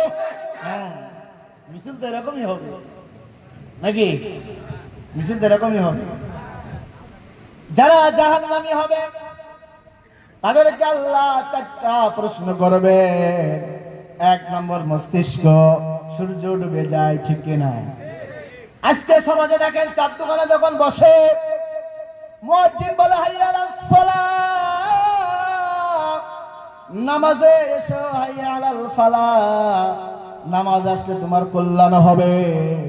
কানে শোনে কিন্তু নামাজে আসে না, এরকম লোক আছে না নাই? আওয়াজ দিয়ে কোন। কখন জোহর চলে যায়, আসর চলে যায়, মাগরিব চলে যায়, ইশা চলে যায়, ফজর চলে যায়, খোঁজ থাকে না। একবারও চিন্তা করেন আমার জোহর চলে গেছে, আসর চলে গেছে, মাগরিব চলে গেছে, ইশা চলে গেছে, ফজর চলে গেছে, একবারও চিন্তা করে? এই সমস্ত ব্যক্তিরা যখন মারা যাবে, কবরের ভিতরে যখন রাখা হবে, আল্লাহ মস্তিষ্ক দিয়ে পরীক্ষা করবে। সূর্য দেখবে ডুবে যায়, কিন্তু নামাজ পড়া লাগবে, এই চিন্তা মাথার ভিতরে আসবে? কথা কয় না? আসবে। কারণ পৃথিবীতে কি ছিল না? ক্বালু লাম নাকু মিনাল মুসাল্লিন, নামাজি ছিল না। ফেরেশতারা বলে মান রব্বুকা, তোমার রবকে? জানে না, বলতে পারবে না। লা আদরি, লা আদরি, কি বলো, কি বলো, কিছুই বুঝি না। অথচ একজন বেনামাজিকে জিজ্ঞাসা করেন মান রব্বুকা, তোমার রবকে? কি বলবে? দুনিয়াতে কি বলবে? আমার রব আল্লাহ। নামাজ না পড়লেও কবরে প্রশ্ন কি কি হবে সব মুখস্থ আছে, আছে না নাই? কথা কয় না? এখন অনেকে বলে নামাজ পড়বো কি করতে, প্রশ্ন তো মুখস্থ আছে, অ্যান্সারও মুখস্থ। দেখেন আল্লাহ তাআলার কি ফরমান, তিনি প্রশ্ন করেছেন, আবার অ্যান্সারও তিনি বলে দিয়েছেন। সুবহানাল্লাহ। এখন আপনি অনেকে বলেন এরকম যে কবরে তো 3টা প্রশ্ন হবে, ও তো সব মুখস্থ। ফেরেশতারা বলবে, সাথে সাথে কি করব? কথা কয় না? কিন্তু আল্লাহর রহমত ছাড়া কে জবাব দিতে? আল্লাহর প্রিয় বান্দা ছাড়া কে জবাব দিতে? জান্নাতি মানুষ না হওয়া পর্যন্ত জবাব দিতে? পৃথিবীতে তার মুখস্থ ছিল মান রব্বুকা, রব আল্লাহ। বেনামাজি কবরে যখন প্রশ্ন করা হবে মান রব্বুকা, লা আদরি, লা আদরি, কি বলো, কিছু তো বুঝি না। অথচ দুনিয়াতে কি ছিল?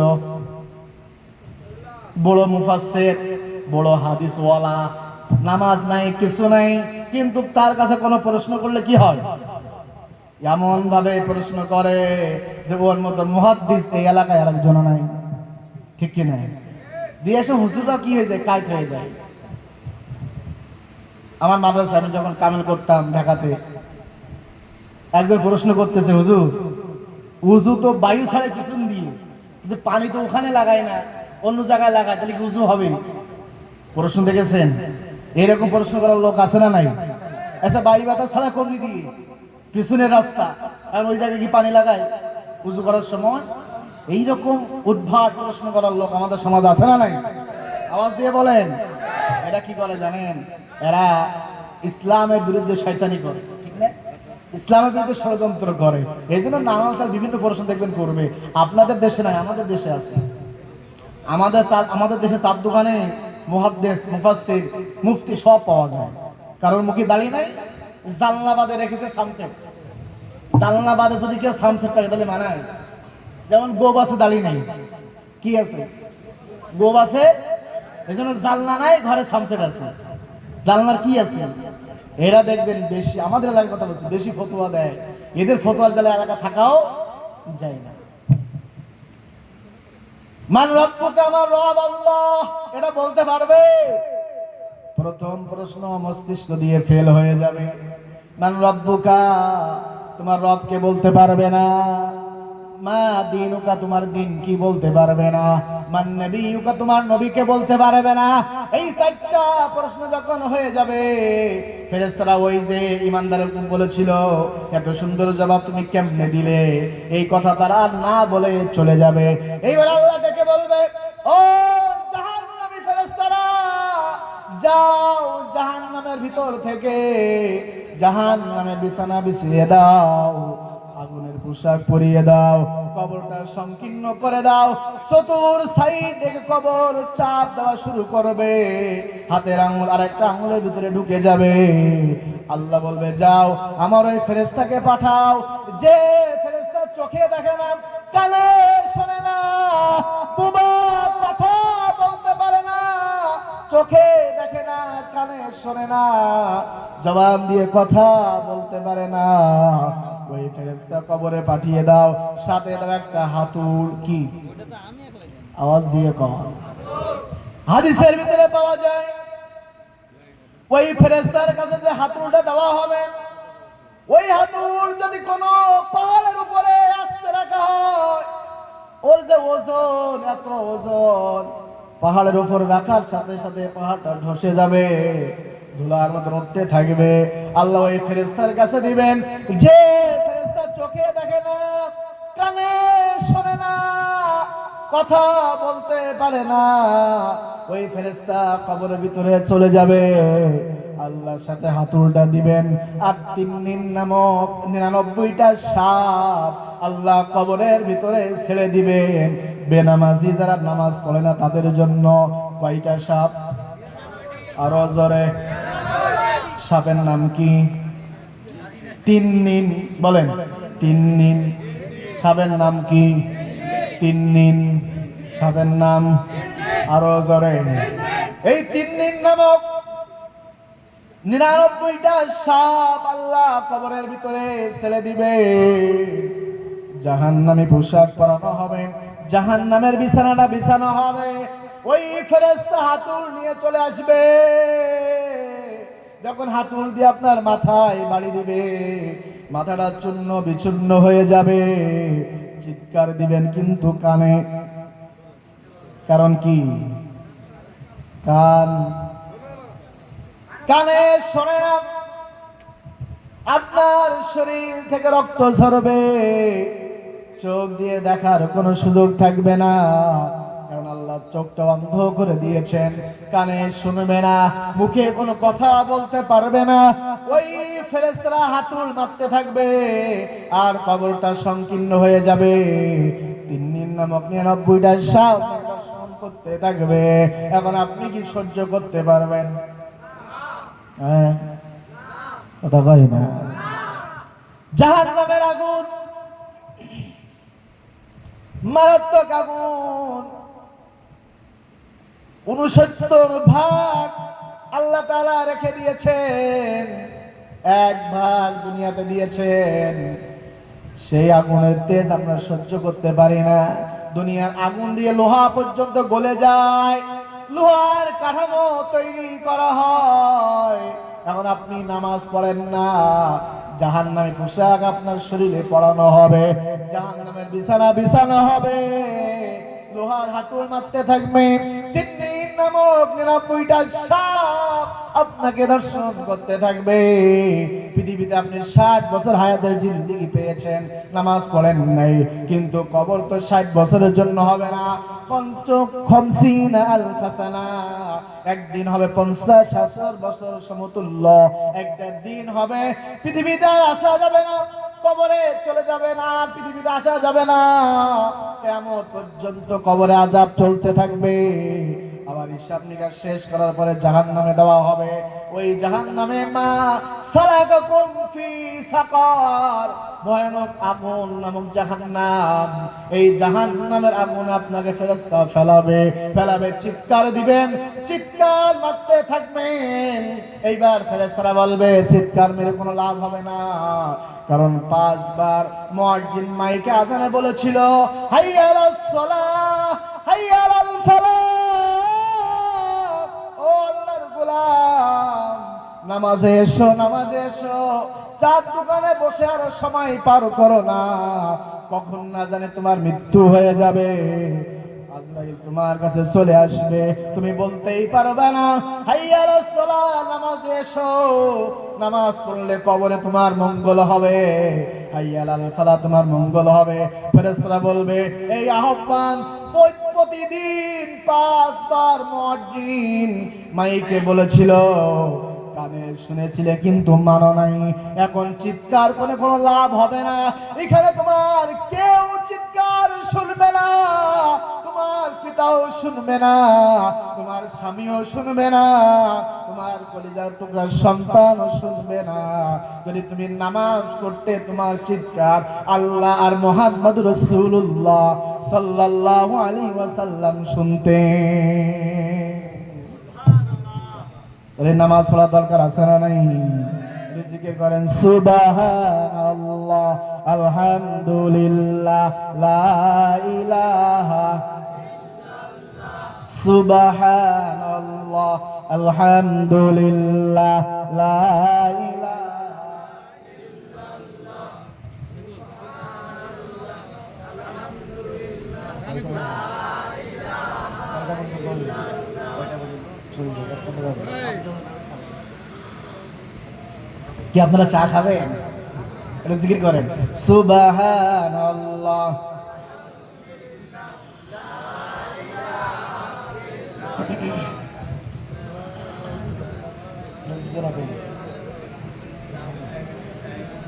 সুবহানাল্লাহ, আলহামদুলিল্লাহ, লা ইলাহা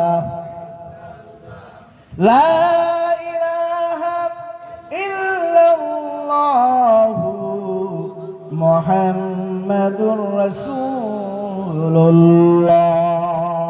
প্রিয় ভাইরা আমার, নামাজ ছাড়বেন না ধরবেন? নামাজ পড়বেন না ছাড়বেন?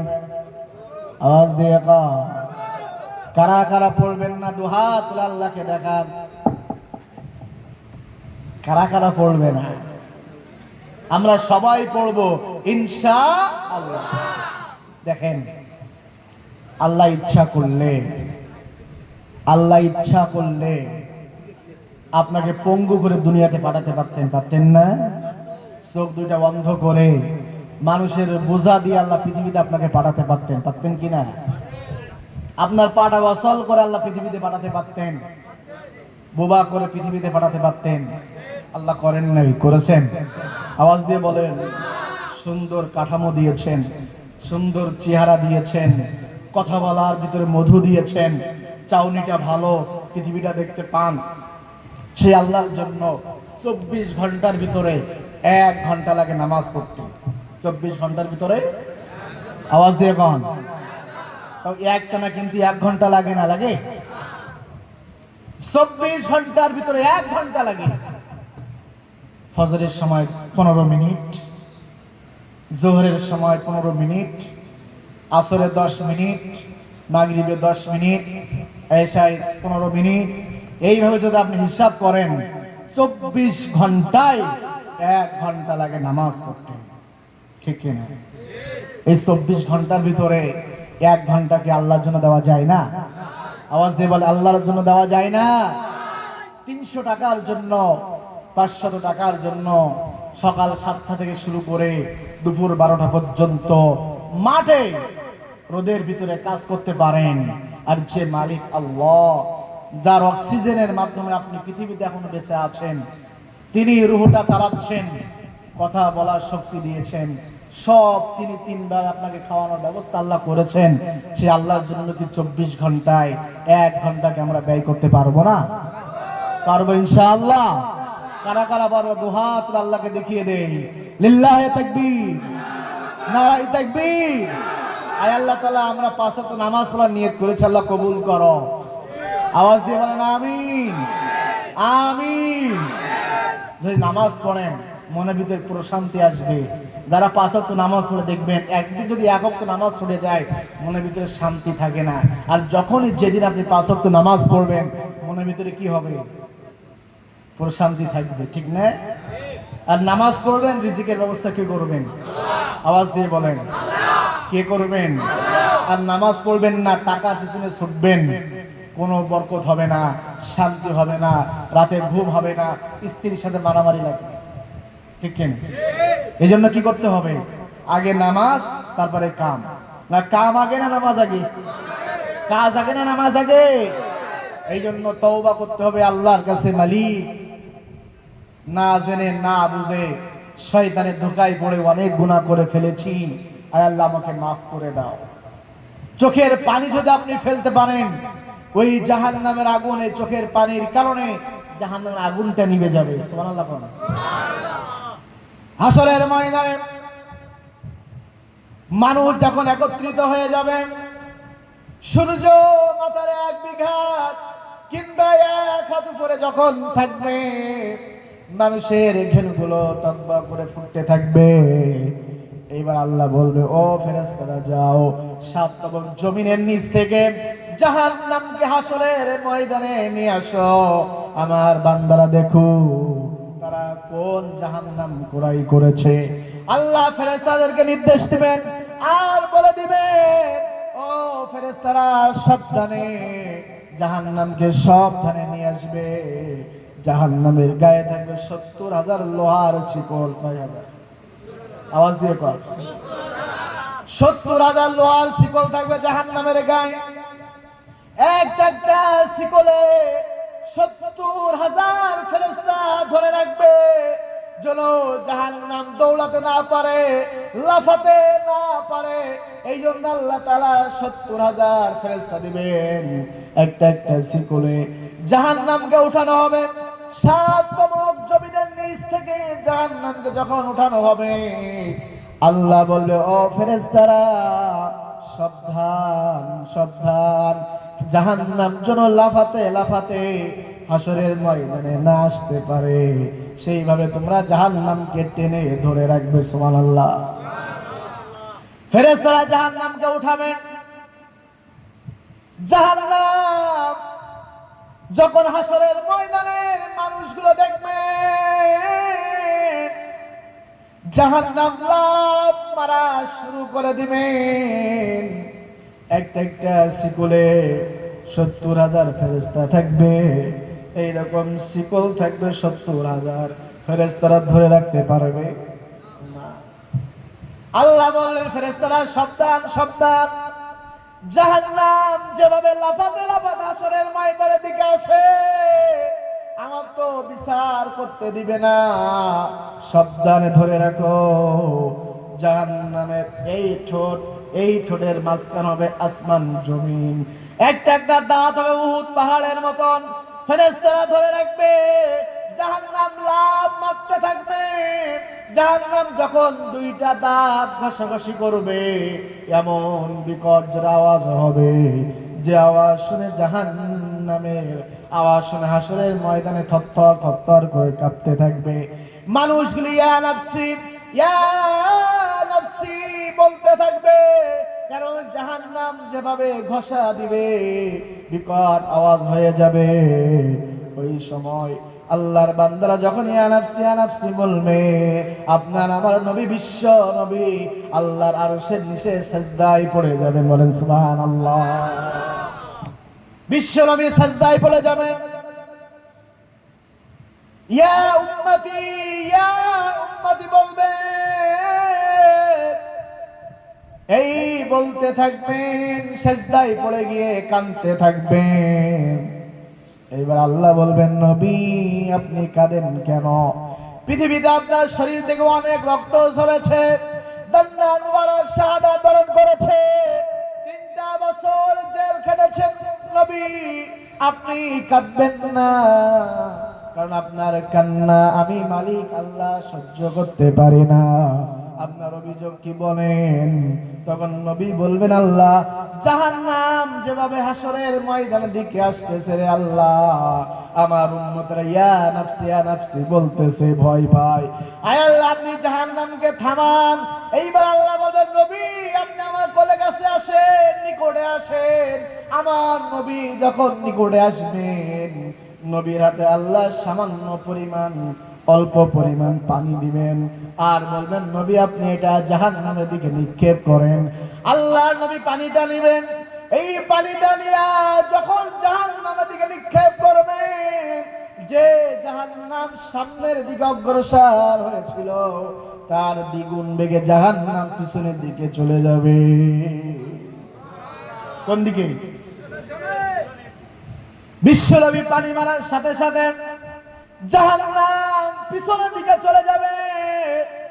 এইবার আল্লাহর নবী প্রশ্ন করলেন, রব্বুল আলামিন কোটি কোটি ফেরেশতারা জাহান্নামকে ধরে রাখতে পারে না, আয় আল্লাহ এমন কি পানি তুমি দিলে রে মালিক, যে পানি মারার সাথে সাথে জাহান্নাম পিছনের দিকে চলে যায়।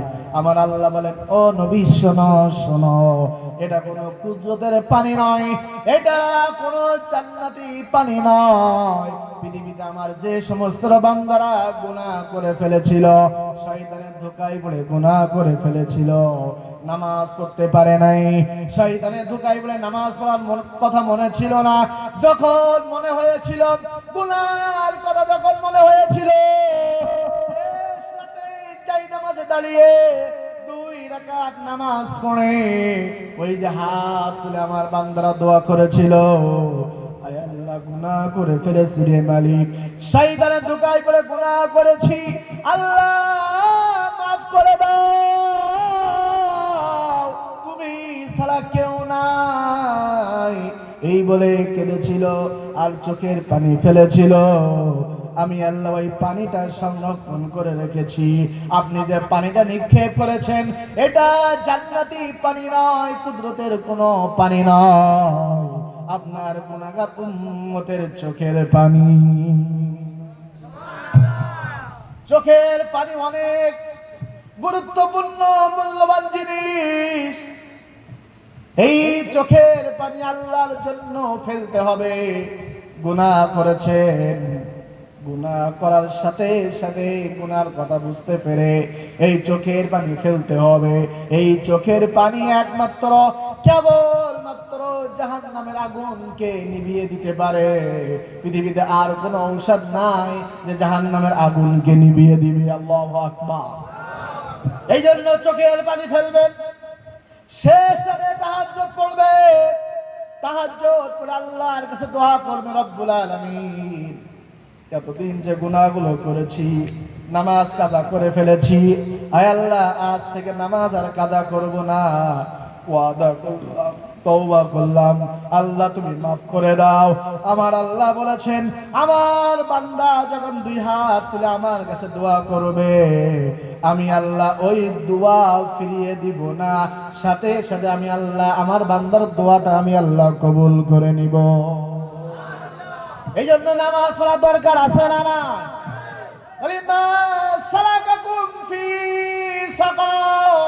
সাকার নামক জাহান্নামে চলার 1 নম্বর কারণ, ক্বালু লাম নাকু মিনাল মুসাল্লিন, আমি নামাজি ছিলাম না, দুই নম্বর কারণ ওয়ালাম নাকুনু তুইমুল মিসকিন। আল্লাহু আকবার। আমি মিসকিনদেরকে খেতে দিতাম না, অসহায় মানুষদেরকে খেতে দিতাম না। আমার বাড়ি আত্মীয় স্বজন আসলে রাগ করতাম, আছে না নাই? বাড়ি যদি মেহমান আসে অনেকে রাগ করে, ঠিক না? আপনাদের এলাকায় আছে এরকম? আছে? বাড়ি মেহমান আসলে কি করে? কথা কয় না। বিশেষ করে যখন স্বামী এবং স্ত্রী ভাড়া থাকে কোনো জায়গায়, এখন স্বামীর বাড়ি থেকে যদি কোনো আত্মীয় যায় তাহলে স্ত্রী রাগ করে, আছে না? যে কষ্ট করে রান্না করে খাওয়াবো, ঠিক না? কথা কয় না। এটা তো আপনাদের এলাকায় নাই, আছে? আবার যখন স্ত্রীর বাড়ি থেকে যখন আত্মীয় স্বজন যায় তখন বাজারের তালিকা দেয়, অমুক বস্তু আনতে হবে, অমুক জিনিস আনতে হবে, এরকম আছে না নাই? তাহলে মেহমান আসলে রাগ করলে হবে না, খুশি হতে হবে। কারণ মুসা কালিমুল্লাহ আল্লাহর কাছে প্রশ্ন করেছিল রব্বুল আলামিন, আপনি যখন কোন বান্দা বান্দির উপর খুশি হন তখন আপনি কি করেন? মুসা তো সারার লোক না, আল্লাহ জানেন। মুসা যখন জিজ্ঞাসা করেছে অবশ্যই বলতে হবে, কারণ এই সেই মুসা যে কাউকে ছাড় মালাকুল মাউতকে কি করেছিল? থাপ্পড় মেরে চোখটা বাহির করে দিয়েছিল, ঠিক কি না? আল্লাহ বলছে মুসা তুমি যখন জিজ্ঞাসা করেছো, যতক্ষণ বলবো না তুমি ততক্ষণ জিজ্ঞাসা করবা। তা আমি যখন কোনো বান্দা বান্দির উপর খুশি হই তখন তিনটা কাজ করি। কয়টা কাজ? আওয়াজ দিয়ে কোন কয়টা কাজ? তিনটা কাজ। এক নম্বর হচ্ছে ওই বাড়ির ভিতরে আমি আল্লাহ তাআলা কন্যা সন্তান দান করি। সুবহানাল্লাহ। আসতে কোন কি দান করেন? আর কন্যা সন্তান হলে তো আপনারা রাগ করেন, ঠিক না? আচ্ছা রাগ করবে না কেন? কারণ কন্যা সন্তান বিয়ে দিতে গেলে যৌতুক তো লাগে। কথা কয় না, কি লাগে? যৌতুক। মানে কন্যা সন্তান হইলে এলাকায় যে অত্যাচার, বিশেষ করে কাদের জানেন? মেয়ে যখন স্কুলে যায়, এলাকার কিছু যুবক মানুষ স্কুলের গেটের সামনে এতিমের মতো দাঁড়িয়ে থাকে। কথা কয় না, আছে না? না এরকম আছে না? এরকম আপনাদের এলাকায় না? এই যুবক ভাইরা আপনারা করেন না? এইসব করেন? করবেন না, করবেন না। কারণ আপনার জন্য একটা বরাদ্দ করেছেন, তিনি কে? আপনি যদি 10 জনের সাথে প্রেম করেন, আপনার বউ যিনি হবে তিনি 20 জনের সাথে করবে। কথা কয় না? আপনি যদি 10টা পার্কে যান, ওই বাগানের ভিতরে ঝোপের ভিতরে আপনার যে বউ হবে সে 20টা বাগানে যাবে। কথা কয় না? যে যেমন তার সাথে আল্লাহ তেমনটাই মিলাবেন, এটাই কোরআনের কথা, ঠিক কিনা? তা আপনি যখন এতিমের মতন দাঁড়িয়ে থাকবেন, কেউ না কেউ আপনার বোর জন্য এরকম এতিমের মতন দাঁড়িয়ে থাকবে, ঠিক কিনা? আর কন্যা সন্তান হইলে আমাদের সমাজে ব্যাপক অত্যাচার। একটা হলো বিয়ের সময় যৌতুক। আপনাদের এলাকায় আছে? যৌতুক ছাড়া বিয়ে হয় না। আবার ইমাম সাহেব ওয়াজ করেছে যৌতুক নেওয়া হারাম, যৌতুক নেওয়া হারাম। এখন বুদ্ধিমান কিছু লোক থাকে না, বুদ্ধিমান কিছু লোক থাকে না, লোক থাকে। এখন গেছে মেয়ে দেখতে, মেয়ে পছন্দ হয়েছে, হওয়ার পরে এখন মেয়ের বাপ বলতেছে বিআই সাহেব আমি কিন্তু কোনো যৌতুক দিতে পারবো না। এখন ছেলের বাপ কয় আস্তাগফিরুল্লাহ আস্তাগফিরুল্লাহ, আপনি কি বলেন? আমি তো যৌতুক নেব না, আমি যৌতুক নেব না। তবে আপনি আমার ছেলের কাছে জিজ্ঞাসা করেন, ছেলের কাছে জিজ্ঞাসা করে যে বাবা বিয়ে হইলে তুমি কি যৌতুক নিবা? না আমি যৌতুক নিব না, তবে আমি আপনাদের দেখা শোনা এবং খোঁজ খবর নিতে চাই। দেখা মানে যাওয়া আসা আর দেখাশোনা করতে চাই। যাওয়া বলেন, যাওয়া আসা দেখা শোনা করতে চাই। তাহলে কয়টা কথা হলো? আমি শুধু আপনাদের দেখাশোনা করতে চাই। এখন মেয়ের বাপ তো খুবই খুশি যে জামাই যাবে আসবে, আমাদের দেখাশোনা করবে, কথা বলবে, কত না ভালো হবে, এই ছেলেই ভালো। এখন বলছি বাবা আলহামদুলিল্লাহ আমি খুশি হলাম, তুমি আমাদের বাড়ি কি দেখাশোনা করবে, যাওয়া আসা করবে, এটা তো ভালো।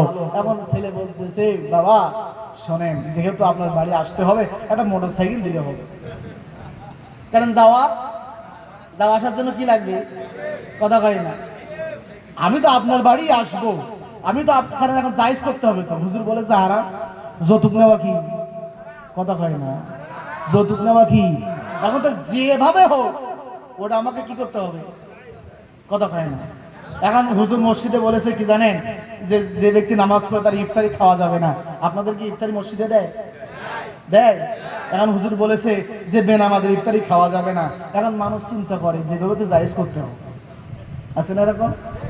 এখন ওই ব্যক্তি চিন্তা করেছে যে যেভাবে হোক যৌতুকটা আমার জায়েজ করতে হবে।